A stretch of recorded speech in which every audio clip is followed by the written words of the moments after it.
We've been dealing with a 2007 Yukon with an intermittent crank and no start. Security light on, airbag light on.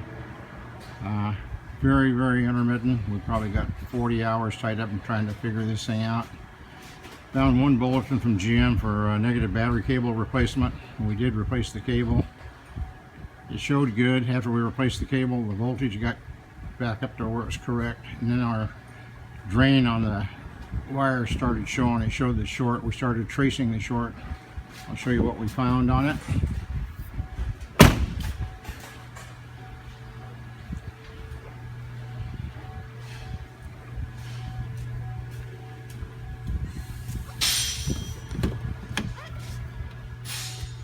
Passenger side of the vehicle, right hand kick panel below the glove box.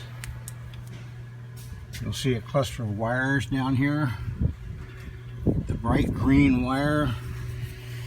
If you look closely, you can see a little bit of the bare spot on the wire. I'll get my light right.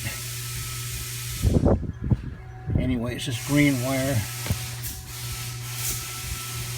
right here. And you can see the little spot or not on it, but there's a more spot. It rubbed through on this bracket above it right here. Cut the wire. That's a data link wire. It controls the theft system, which makes it allow it to crank but won't start because it thinks you're trying to steal it. Also turns on the airbags and other lights in the dash. Once we isolated the wire, the short went away. The vehicle's working fine.